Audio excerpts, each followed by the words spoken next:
than 1,000 Israelis and Palestinians killed, thousands still missing. Buildings in the Gaza Strip reduced to rubble.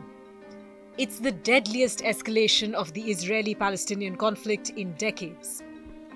On the 7th of October, Hamas fighters launched a surprise air, land and sea offensive. 5,000 rockets rained down on Israel from Gaza starting from 6:30 in the morning.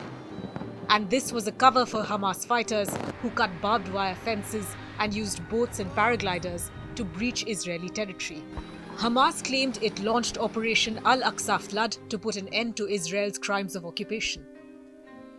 The assault prompted Israel to declare a state of war and pummel Gaza with airstrikes that have only been intensifying.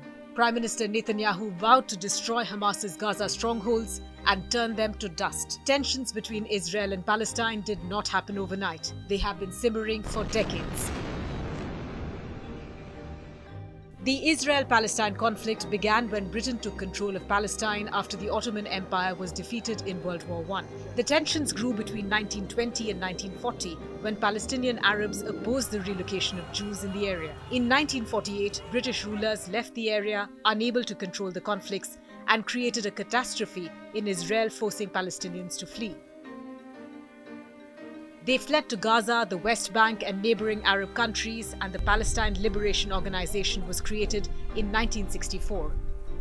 In 1967, Israel defeated Egypt, Jordan and Syria in a 6-day war and claimed Jerusalem as its capital. The late 20th century witnessed the emergence of two intifadas, or uprisings, as responses to Israeli occupation. The first intifada was in 1987 and the second intifada raged between 2000 and 2005 after Ariel Sharon's visit to the Al-Aqsa Mosque compound. The Al-Aqsa Mosque is revered by both Muslims and Jews. In 2005, Israel unilaterally withdrew from the Gaza Strip.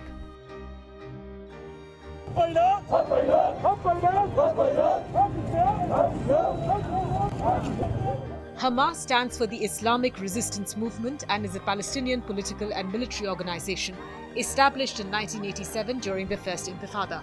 It originated as an offshoot of the Muslim Brotherhood and has a dual agenda: to govern the Gaza Strip and to pursue the liberation of Palestine through armed resistance. Hamas does not recognize Israel's statehood and remains firmly opposed to the Oslo Peace Accords.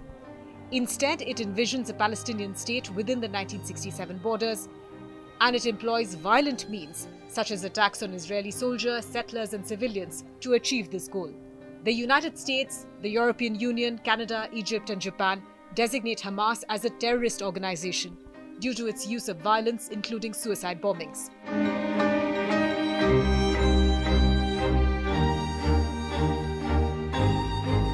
But the date chosen by Hamas was just a day after the Yom Kippur War was started 50 years ago. The aim was to recapture territory taken by Israel during a brief conflict in 1967.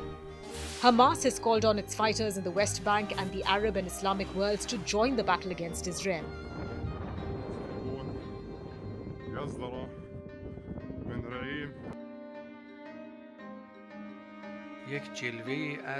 Hamas appears to have close ties with Iran. It is often described as an extension of Iranian influence in the region. Iran has been a major supporter of Hamas, providing financial assistance and military hardware, especially missiles and drones.